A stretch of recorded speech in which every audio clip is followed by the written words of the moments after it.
जब भी ज़मीर और ज़र्फ का सौदा हो दोस्तों, जब भी ज़मीर और ज़र्फ का सौदा हो दोस्तों, कायम रहो हुसैन के इनकार की तरह। सर, ये वक्फ तरमीमी बिल भारत के गयूर मुसलमानों के ईमान पर, इबादत पर एक हमला है। नरेंद्र मोदी की हुकूमत ने इस मुल्क की सबसे बड़ी अक़लियत के खिलाफ एक ऐलान जंग कर दिया और ये जंग ना सिर्फ मेरे जिस्म पर है, बल्कि मेरी आज़ादी पर, मेरी समाजी और माशी मार्जिनलाइजेशन पर है, मेरी शहरियत पर है, मेरे मदरसे, मस्जिदों, खानखाहों को और दरगाहों को निशाना बनाया जा रहा है।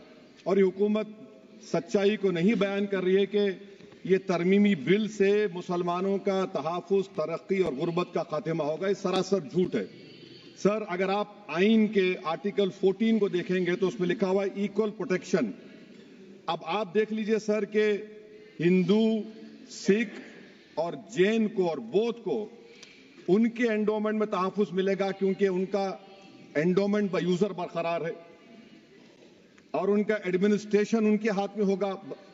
कि गैर हिंदू या गैर उनके मजहब का आदमी दान भी दे सकता है उनके लिए, और एंडोमेंट बोर्ड का तहफ़्फ़ुज़ भी मिलेगा क्योंकि उसके ऊपर ओवरराइडिंग क्लॉज अप्लाई नहीं होगा, लिमिटेशन का कानून उस पर अप्लाई नहीं होगा।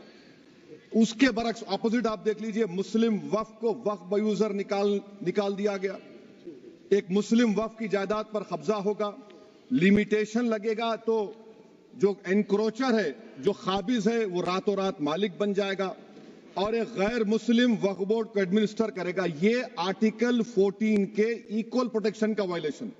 अब आर्टिकल 14 में सर इक्वालिटी बिफोर लॉ भी है और उसका कैसा वायलेशन हो रहा है कि कोई आर्बिट्ररी स्टेप नहीं ले सकता और कोई भी ऑफिशियल किसी भी तरीके से गलत आर्बिट्ररी फैसला नहीं लगा। यहां पर आप एक डेजिग्नेटेड ऑफिसर को रखकर वो फैसला लेगा कि ये जायदाद वक्फ की है, गवर्नमेंट की है। क्या ये प्रिंसिपल्स ऑफ नेचुरलिटी के खिलाफ नहीं है जिसका तकर्रुर एग्जीक्यूटिव करती है? ये हमारे theory of separation of powers Bharat के आइन का बेसिक स्ट्रक्चर का हिस्सा है। क्या इसका वायलेशन नहीं है? सर, आर्टिकल 25 का वायलेशन कैसे है कि आप मुसलमानों से वक्फ बाय यूजर छीन रहे हैं और फिर आप कर्ब कर रहे हैं वक्फ वाल औलाद को, मगर वहीं पर दूसरे धर्म के मानने वालों को उनके मजहब पर चलने की पूरी इजाजत है। लफ्ज जो आर्टिकल 25 में इस्तेमाल हुआ सर, वो इक्वली एंटाइटल्ड, यहां पर मुसलमानों के इक्वल एंटाइटल्ड नहीं हो रहा। अभी हम गृह मंत्री का, वजीर दाखिला का यहां पर उनका हमने तकरीर सुनी, यहां पर वो ये कहते हैं, वजीर दाखिला, शायद वो कटमुल्ला की जबान ना कह दें, वजीर दाखिला कहने पर वजीर दाखिला ने अपने बयान में कहा कि बोर्ड और काउंसिल जो होगा वो माने वक्फ इस्लाम से अलग है। सर, अगर ये बात सच है आपकी तो फिर आपको एक कानून बनाने की जरूरत ही नहीं है, आप एक नॉन स्टैट्यूटरी बॉडी बना दीजिए।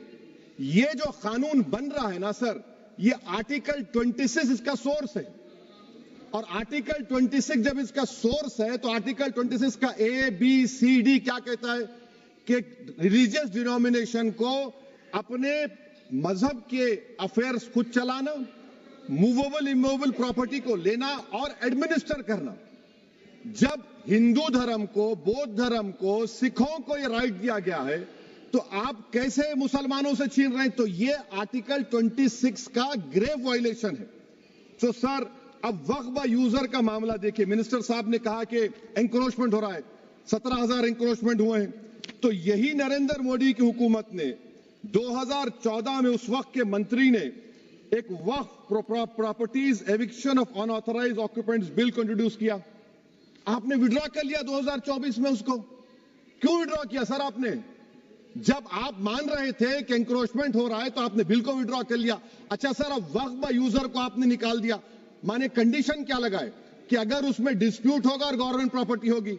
सर, डिस्प्यूट तो है। मिसाल के तौर पर मोहिबुल्लाह साहब जिस मस्जिद के इमाम है, पार्लियामेंट के सामने मस्जिद है सर, 123 प्रॉपर्टीज में मस्जिद है, डिस्प्यूट चल रहा है। कल कलेक्टर या डिस्ट्रिक्ट ऑफिसर बोलेगा कि भाई साहब ये गवर्नमेंट प्रॉपर्टी है, स्टिकर लगा दिया जाएगा, मस्जिद बंद, गवर्नमेंट प्रॉपर्टी हो गई, होगी ना सर? अब ये बताइए, आप जब से यहां पर पूरे बीजेपी रूलिंग पार्टी हमको ज्ञान दे रहे हैं कुछ नहीं होगा, कुछ नहीं होगा, मैं दलील के साथ बता रहा हूं आपको ये मस्जिद दिल्ली गवर्नमेंट बोलती हमारी है, वक्फ दिल्ली वक्फ बोलता हमारी है। तो सर वक्फ बाय यूजर, अगर मैं अपनी गवर्नमेंट के खिलाफ वक्फ बोर्ड वक्फ बाय यूजर इस्तेमाल नहीं करेगा तो क्या है सर? अच्छा, ये अमेंडमेंट जब हो जाएगा तो मुझे कहने दीजिए सर, सिर्फ प्राचीन मंदिरों की हिफाजत होगी, मस्जिदों की नहीं होगी। अब सर आप आ जाइए, अगर डिस्प्यूट मेरा एंशिएंट मॉन्यूमेंट से वक्फ का, एक मिसाल दे रहा हूं, दिल्ली में 172 वक्फ प्रॉपर्टीज एएसआई कंट्रोल में है, मैं तो हार ही गया वो, क्योंकि मेरे पास डॉक्यूमेंट नहीं है। आप कह रहे हैं कि डॉक्यूमेंट चढ़ाओ। अगर मेरा गवर्नमेंट से डिस्प्यूट चल रहा है, मैं तो क्लेम ही नहीं कर सकता, क्योंकि आप जज बनेंगे, आप ही फैसला करेंगे, और जब तक आप फैसला नहीं करते वो वक्फ की प्रॉपर्टी नहीं होगी। वो प्रोविजन डाल दिया आपने। अच्छा, अगर मेरा डिस्प्यूट एनक्रोचर से होगा सर, तो एनक्रोचर में तो आपने तो 107 को डिलीट कर दिया। आप रातों रात खाबिज को, एनक्रोचर को मालिक बना रहे हैं। सर मैं ये पूछना चाहता हूं आपके जरिए हुकूमत से, एक मुंबई में एक बहुत बड़े दौलतमंद है, खोजा बरादरी का यतीम खाना था, उन्होंने 2004 या 5 में 22 करोड़ में खरीद लिया। वो केस सुप्रीम कोर्ट में, क्या आप उनको मालिक बनाना चाहती हैं लिमिटेशन एक्ट अप्लाई करके? हमको बताइए, हम जानना चाह रहे हैं। और सच्चर कमेटी ने सर 2007 में कहा कि दिल्ली के 123 प्रॉपर्टीज की मार्केट वैल्यू 6000 करोड़ की। आज हम 2025 में आ गए, क्यों आप उन प्रॉपर्टीज के खिलाफ पड़े हुए? 1976 में उस वक्त के वजीर आजम इंदिरा गांधी लेटर लिखा, इसको आप दे दीजिए, मगर आप उसको मानने को तैयार नहीं है। तो सर और एक जो झूठ फैलाया जा रहा है, management, empowerment, efficient development. Sir this bill takes any management from the hands of Muslims, disempowers the waqf in comparison to any other stakeholder, takes away the efficiency of administration and hampers development. Waqf disempowerment in the name of efficiency, inefficiency is being created. The progress of development from pre-independence till today is sought to be destroyed. Sir अभी हमारे home minister साहब ने फजल पुकाया case का जिक्र किया। Sir मैं आपसे गुजारिश करूंगा कि होम मिनिस्टर जरा अच्छे लोगों को रखकर इंफॉर्मेशन ले। फजल पुकाया का ऑबिटर क्या है? इट इज ऑबिटर, वो रेशो डेसेंडेंटाई नहीं है जो आपने कहा है। अच्छा सर, शेड्यूल ट्राइब के बारे में कहा, क्या शेड्यूल ट्राइब में मुसलमान नहीं होते? शेड्यूल कास्ट में नहीं होता मुसलमान, शेड्यूल ट्राइब में मुसलमान होता। तो क्या आर्टिकल 25 मेरा चला गया, आर्टिकल 26 चला गया, आर्टिकल 14 चला गया, 15 चला गया, 29 चला गया? लक्षद्वीप का एक मुसलमान एमपी है, क्या उसको राइट नहीं है क्योंकि ट्राइबल है? क्या कह रहे हैं आप? इस ऐवान को क्यों गुमराह कर रहे हैं आप शेड्यूल ट्राइब के नाम पर? सर और एक चीज जो आपको बता रहा हूं सर, अब आप जब आर्टिकल 26 से मेरा सोर्स है, तो आप सेंट्रल वक्फ काउंसिल में 22 में से 11 आप नॉन मुस्लिम को बना सकते हैं। रिलीजन न्यूट्रल आपने कह दिया, और आप बनाएंगे, क्यों बनाएंगे आप? स्टेट वक्फ बोर्ड में 7 नॉन मुस्लिम होंगे और 4 मुसलमान। क्यों होंगे? क्योंकि आप लॉ में 95 में डायरेक्ट मैनेजमेंट में ले सकते 5 साल के लिए। आप वक्फ बाय यूजर को आप कलेक्ट डिस्ट्रिक्ट ऑफिसर बोलेगा ये वक्फ की प्रॉपर्टी नहीं है, तो वो वक्फ बोर्ड खामोश बैठ जाएगा, कुछ एक्शन ही नहीं लेगा, क्योंकि वो आपके प्यादे हैं। अच्छा, जब आप नॉमिनेट करेंगे सर मैं मोदी गवर्नमेंट के खिलाफ नो कॉन्फिडेंस ला सकता हूं, मगर वक्फ बोर्ड का चेयरमैन जो नॉमिनेट होगा उसके खिलाफ नो कॉन्फिडेंस नहीं ला सकते, हम बिल्कुल नहीं ला सकते। क्या मजाक है बताइए आप? ये डेमोक्रेसी है। नॉमिनेट भी स्टेट गवर्नमेंट करेगी, वो अगर डिक्टेटर बन जाएगा जैसा आज भारत में हो रहा है, तो वो भी नहीं हटेगा। कम से कम यहां पर तो इलेक्शन है, वहां पर तो आप 5 साल झेलते रहो उसको। अच्छा सर, अब ये जो क्लॉज 11 और क्लॉज 9 आप 16AA से देखिए, where the qualification of the members of the board has been limited only to 3 categories contained in 14(1)(c). Intention is very clear that the majority is to be packed with non-Muslims. So who will defend my interests, sir? If I cannot depend on the state waqf board, central waqf council, which are going to comprise non-Muslims, this in itself is a clear violation of Article 26, 14 and 15, sir. अच्छा sir, CO पहले 95 act में था कि word मुस्लिम, आपने गायब कर दिया उसको। अरे आखिर क्यों इतनी नफरत है आपके लफ्ज मुसलमान से? अच्छा फिर क्या कह रहे हैं आप कि ये भी आर्टिकल 26 का वायलेशन है। सब जितने हिंदू धर्म के प्रॉपर्टीज हैं, सिख धर्म के हैं, बौद्ध के हैं और आपके जैन के, वहां पर उन्हीं के मजहब का ऑफिसर होगा। और कहां पर नहीं होगा? वक्फ बोर्ड में। वक्फ board is a pure religious institution. इसको समझने की जरूरत है। तो आप ये कर दे रहे हैं सर। अच्छा सर, आप देखिए, अब आप आ जाइए ये ट्राइब्यूनल पर।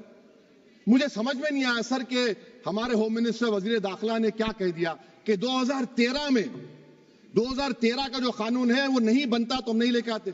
मैं बड़े अदब के साथ उनसे पूछना चाह रहा हूं कि क्या उस वक्त राजनाथ सिंह साहब, आडवाणी साहब, हमारी लेट सुषमा स्वराज, ये बड़े बड़े नेता यहां बैठे थे? आपने यूनानिमस उस कानून को पास करवा दिया। कीर्ति आजाद थे उस वक्त, अब यहां बैठे हैं वो टीएमसी में। तो क्या आप गलत थे या वो गलत थे? हमको बता दीजिए, आप बता दीजिए। क्योंकि अगर आडवाणी आपके लिए बहुत बड़ा नेता है, मेरे लिए नहीं हो सकते, आपके लिए आपने पद्मश्री दिया उनको। मोहतरमा सुषमा स्वराज की जबरदस्त तकारीर का मैं कायल हूं। वो बैठकर उस 2013 को यूनानिमस पास कर दिए। मुझे कंफ्यूजन है कि क्या अमित शाह, नरेंद्र मोदी बड़े हैं या आडवाणी बड़े हैं? आपके लिए आप तय कर लीजिए। अच्छा सर, आपके tribunal sir, railway Clements tribunal, NGT tribunal, income tax, वैसे 14-15 ट्राइब्यूनल, हिंदू एंडोमेंट का ट्राइब्यूनल, सबका अपील नहीं होती, रिव्यू होता है। गृह मंत्री सरकार कह रही है कि नहीं, रोक दिए, रोक लगा। कैसे रोक लगाते हैं? रिव्यू और अपील में तो फर्क होता है ना सर।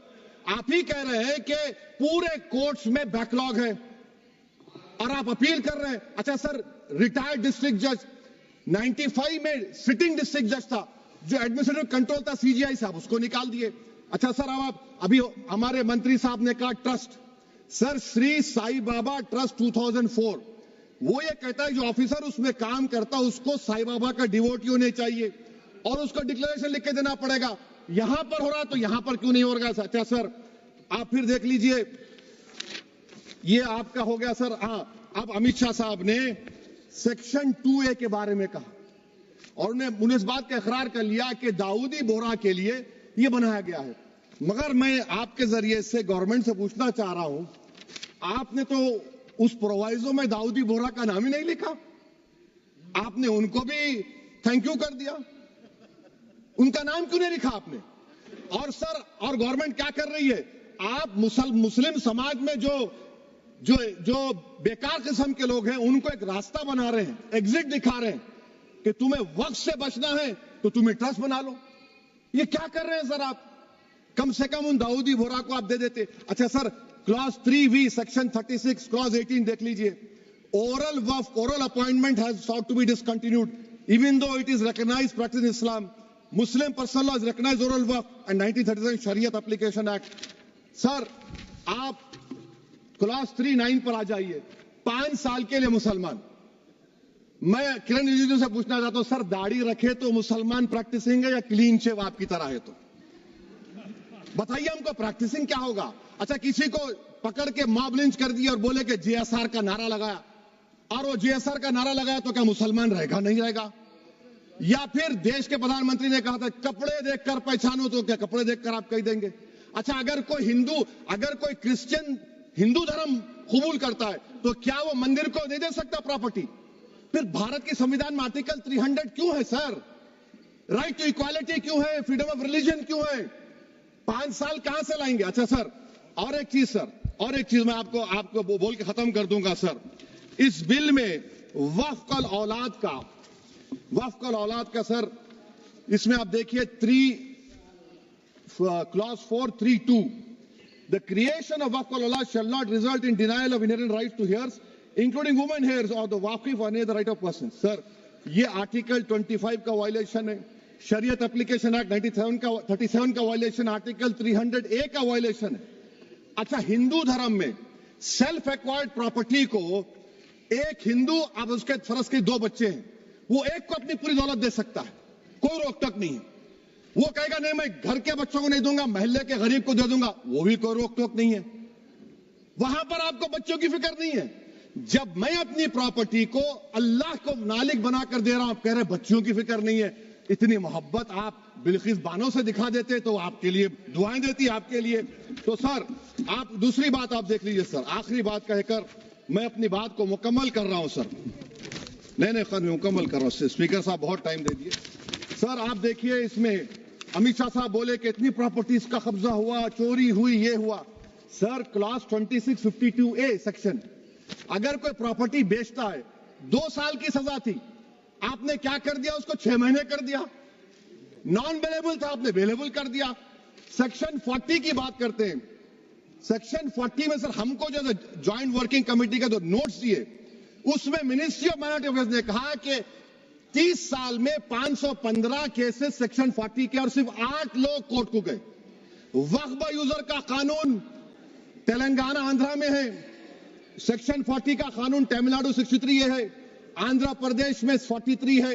और सर आप डायरेक्शन दे रहे हैं, अच्छा क्लॉज 4218B देखिए सर, आप रूल बना रहे हैं, कोऑपरेटिव फेडरलिज्म के खिलाफ है, इतना रूल बना रहे हैं। और आखिर में सर मैं आपको बताना चाह रहा हूं स्पीकर साहब, ये बिल का मकसद सिर्फ मुसलमानों को जलील और रुस्वा करना है, मुसलमानों को दूसरे दर्जे का शहरी बनाने का इनका मकसद है। सर अगर आप हिस्ट्री को पढ़ेंगे तो महात्मा गांधी उस वक्त के व्हाइट अफ्रीका में सफेद फम अफ्रीका के कानून को महात्मा गांधी ने कहा था कि ये मेरा कॉन्शियंस इसको मानता नहीं, मैं इस कानून को कबूल नहीं करता हूं। तो महात्मा गांधी ने क्या किया, उन्होंने उस कानून को फाड़ दिया। तो मैं गांधी की तरह इस कानून को फाड़ता हूं। ये अनकॉन्स्टिट्यूशनल है सर। इस देश में झगड़े पैदा करने का काम बीजेपी करना चाहती है मस्जिद और मंदिर के नाम पर, इसीलिए मैं इसका कंडेम करता हूं। और मैं आपसे गुजारिश करता हूं कि मैंने अपने 10 अमेंडमेंट दी हैं, आप इसको कबूल करिए सर, मुझे बोलने का मौका दीजिए और उस पर डिवीजन का मैं डिमांड भी करूंगा। Thank you sir.